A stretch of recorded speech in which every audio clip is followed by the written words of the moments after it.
Eu sou o SUS. Eu sou o SUS. Eu sou o SUS. Eu sou o SUS. Eu sou o SUS. Eu sou o SUS. Armã, Aré, SUS. Eu sou o SUS. Eu sou o SUS. Repórter SUS. O que acontece no seu sistema de saúde?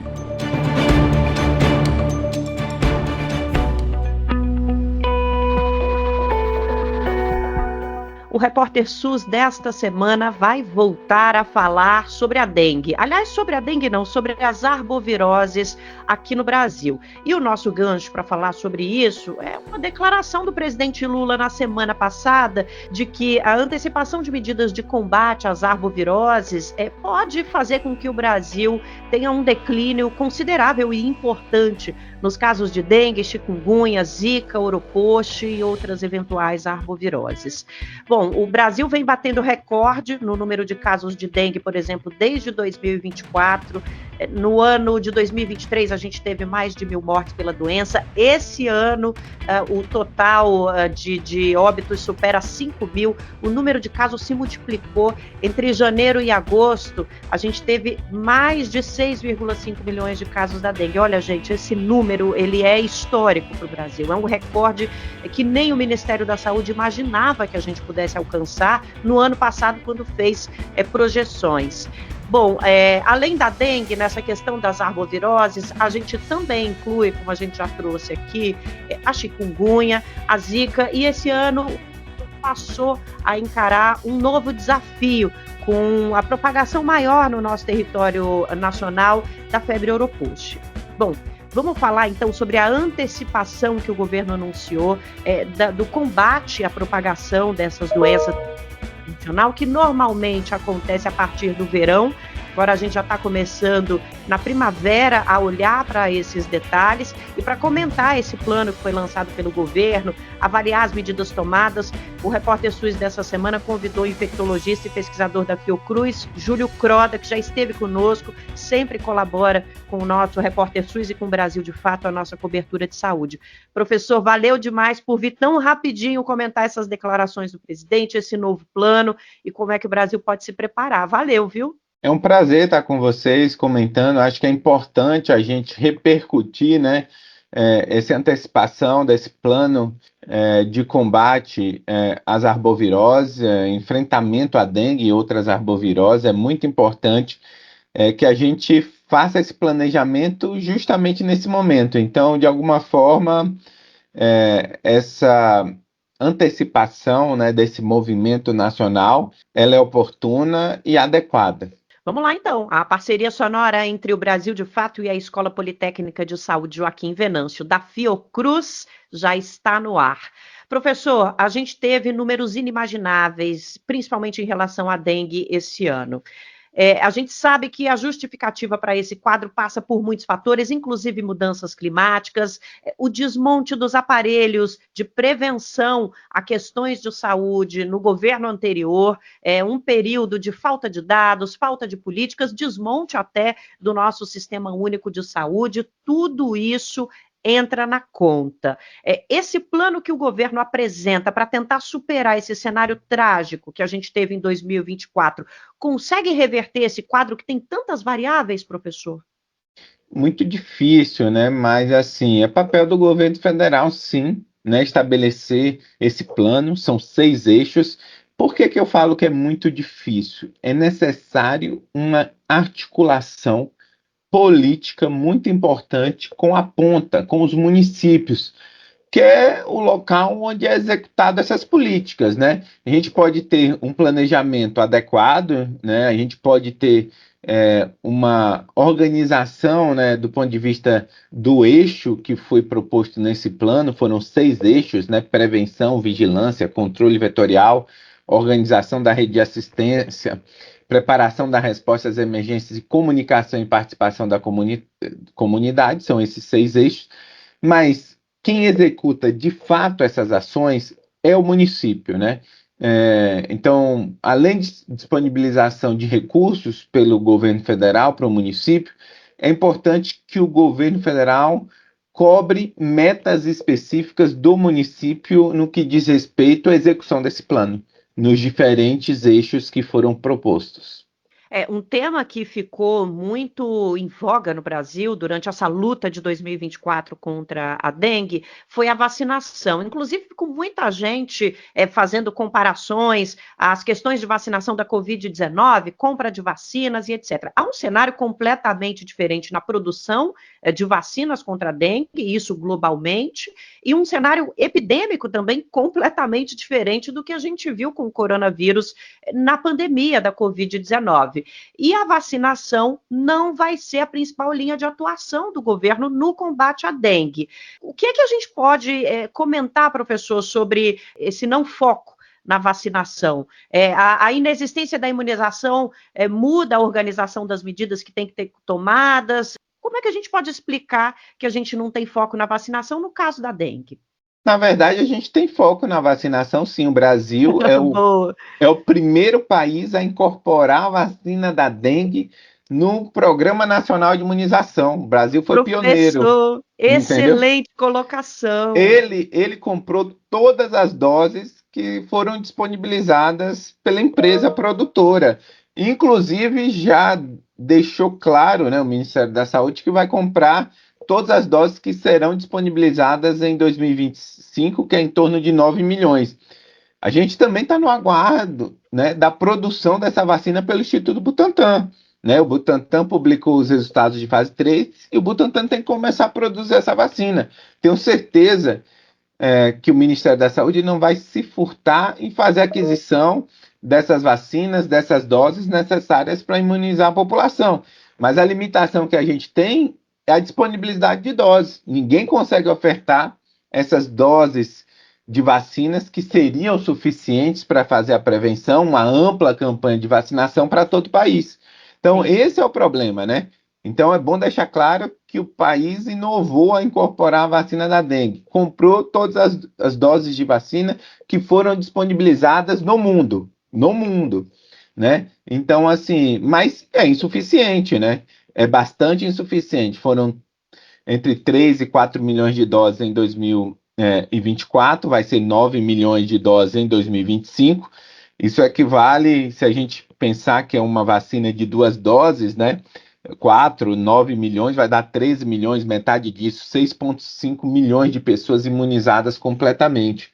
É muito pouco, né? Quando a gente vê o Brasil continental, mais de 200 milhões de pessoas. Então, com certeza, a vacina por si só terá um impacto bastante reduzido, porque o número de doses que serão disponibilizadas para a população, mesmo em 2025, será um número de doses bastante restrito. Não por conta da opção do governo adquirir, por conta da capacidade dos 2 laboratórios hoje em dia que estão mais avançados, né, no desenvolvimento de vacina, produzir doses suficientes. E a gente precisa fazer uma contextualização aqui. A vacina contra a Covid-19 foi desenvolvida por laboratórios que estavam empenhados no mundo todo. Foi uma verdadeira corrida.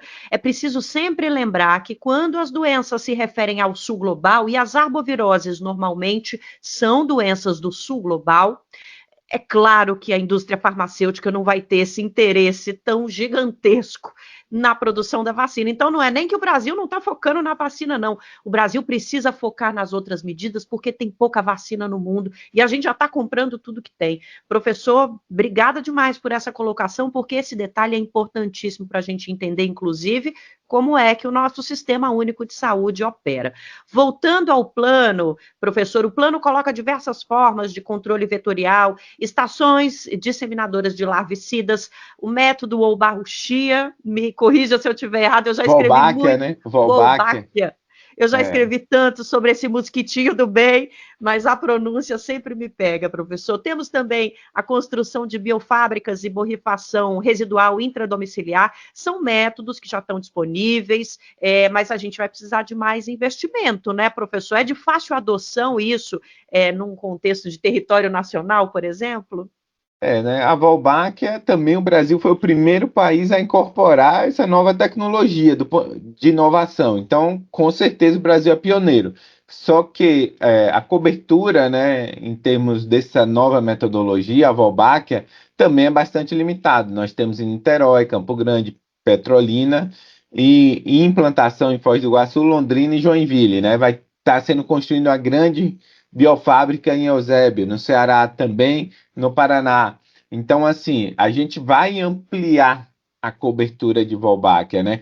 Mas, assim como a vacina, também vai ser insuficiente. E é por isso que no eixo 3 de controle vetorial, o Ministério está utilizando de outras tecnologias que é mais fácil implementar. Por exemplo, as estações disseminadoras de larvicida, né? Isso é muito fácil implementar, lógico que precisa investimento em treinamento, em material. A borrifação residual intradomiciliar ela é feita apenas em locais de alta circulação, então ela não é uma medida para ser usada no domicílio, né? É para ser usada em locais de alta circulação. A estação disseminadora de larvicida é outra tecnologia que pode ser usada mais amplamente. Então, assim, a gente está incorporando outras tecnologias que são mais fáceis de serem implementadas ainda entre o ano de 2024 e 2025, mas isso tem que ser muito rápido, né? A gente tem que começar essa expansão, né, do controle vetorial através dessas outras tecnologias, principalmente através da estação disseminadora de larvicida agora, porque o controle vetorial ele é mais efetivo nesse período, intersazonalidade. A sazonalidade da dengue no ano passado teve antecipação, começou final de outubro, início de novembro. No passado, geralmente, essa sazonalidade, o aumento de casos, começava entre novembro e dezembro. A gente não sabe qual vai ser o padrão desse ano, mas a gente sabe que as medidas de controle vetorial têm mais impacto quando tem pouco mosquito.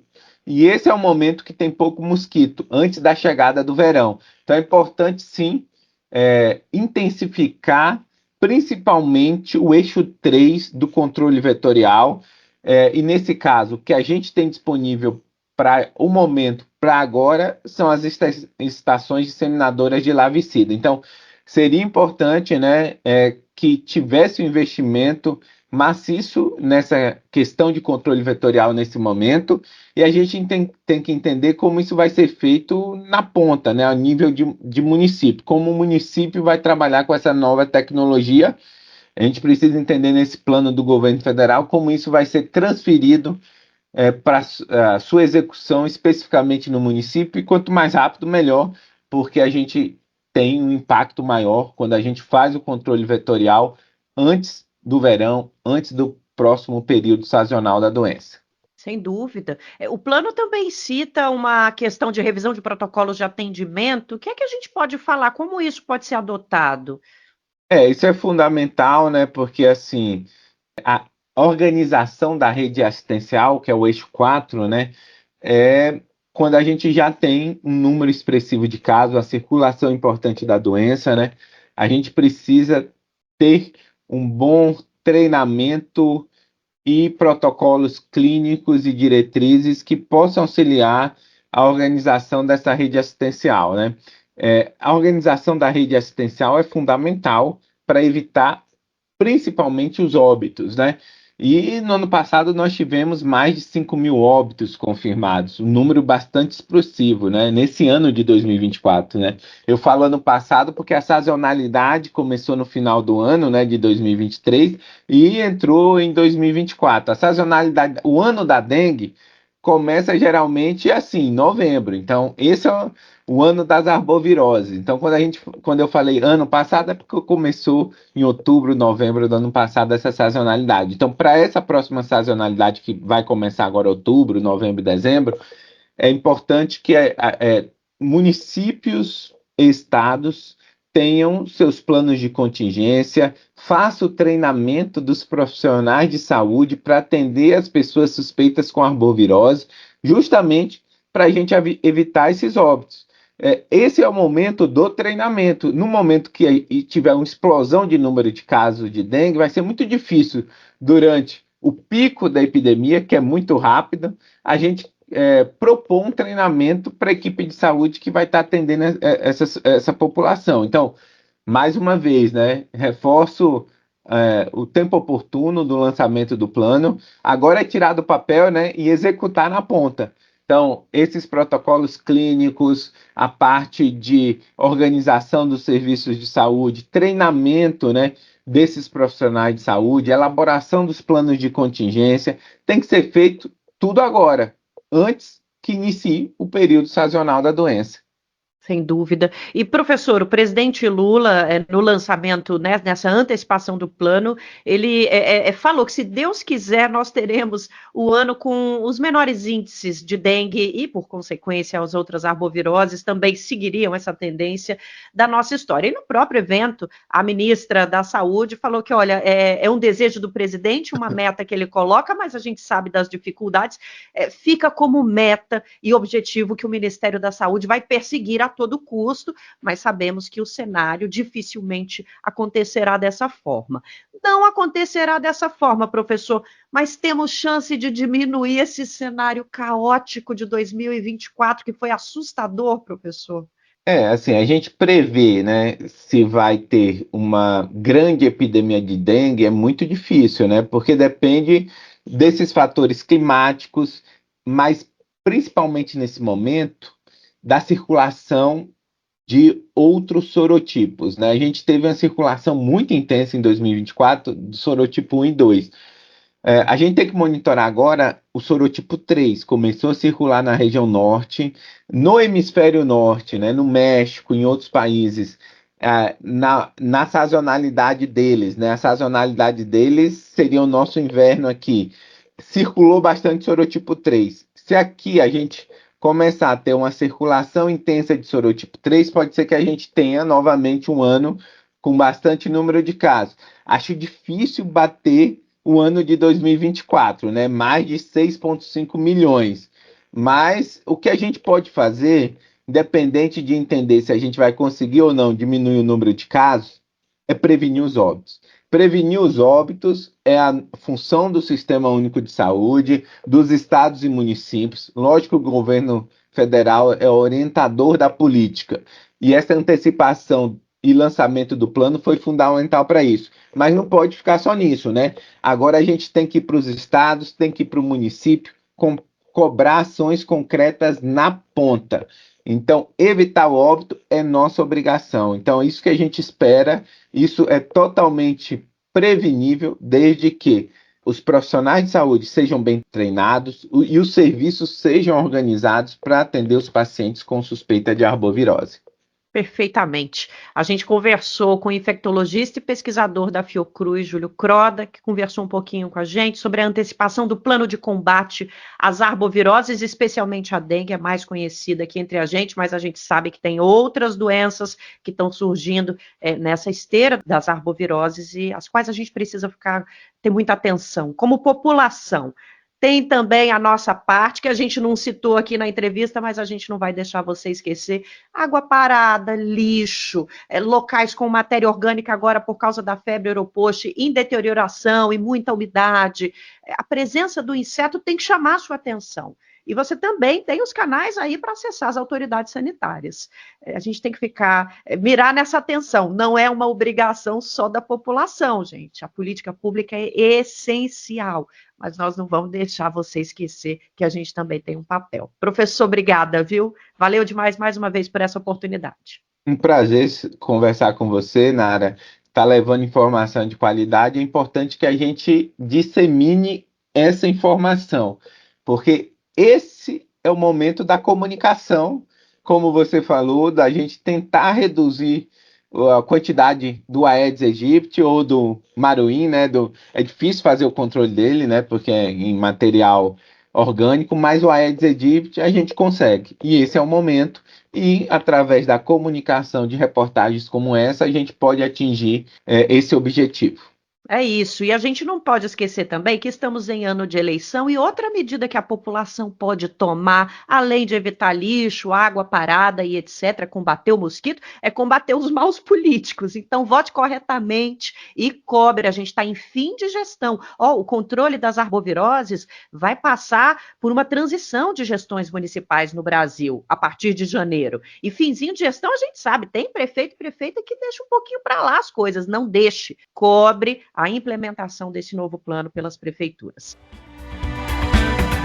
Bom, o Repórter SUS é uma parceria entre o BDF e a Escola Politécnica de Saúde Joaquim Venâncio, da Fiocruz, a nossa Fundação Oswaldo Cruz. Para saber mais, brasildefato.com.br e psjv.fiocruz.br. Apresentação Nara Lacerda, na Fiocruz a produção é de Juliana Passos e no Brasil de Fato de Letícia Holanda. Até semana que vem com mais Repórter SUS.